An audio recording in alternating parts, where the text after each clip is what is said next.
കോവിഡിന് ശേഷം ഇന്ത്യയിൽ പ്രത്യേകിച്ച് നമ്മുടെ കേരളത്തിൽ ഏറ്റവും കൂടുതൽ ബൂമായ ഒരു മാർക്കറ്റാണ് ട്രേഡിംഗ്. ക്രിപ്റ്റോ കറൻസിയിലായാലും സ്റ്റോക്ക് മാർക്കറ്റിലായാലും കറൻ്റ്ലി യങ്സ്റ്റേഴ്സാണ് ട്രേഡിങ്ങിലേക്ക് ഏറ്റവും കൂടുതൽ വരുന്നത്.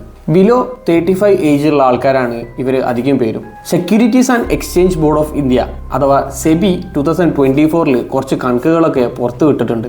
ട്രേഡ് ചെയ്യുന്ന അഥവാ സ്പെസിഫിക്കലി പറയുകയാണെങ്കിൽ ഫ്യൂച്ചേഴ്സ് ആൻഡ് ഓപ്ഷനിൽ ട്രേഡ് ചെയ്യുന്ന ട്രേഡേഴ്സിന് 93% ലോസാണ് സംഭവിക്കുന്നത്.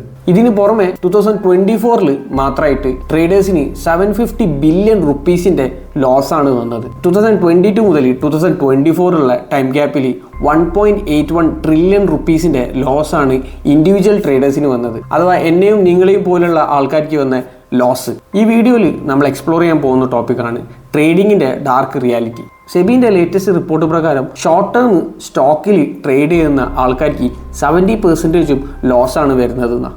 ഇതിൽ വെറും പ്രോഫിറ്റബിൾ ആവുന്നത് ഇയേഴ്സ് ഓഫ് എക്സ്പീരിയൻസ് ഉള്ള ട്രേഡേഴ്സ് മാത്രമാണ്. ട്രേഡിങ്ങിലേക്ക് പുതിയതായിട്ട് വരുന്ന ആൾക്കാർ ലോൺസ് എടുത്തിട്ടാണ് ട്രേഡിങ് സ്റ്റാർട്ട് ചെയ്യുന്നത്. ഇതിനു പുറമെ ഫ്യൂച്ചേഴ്സ് ആൻഡ് ഓപ്ഷനിൽ ട്രേഡ് ചെയ്യുന്ന ആൾക്കാർക്ക് 93% ആണ് ലോസ് വരുന്നത്.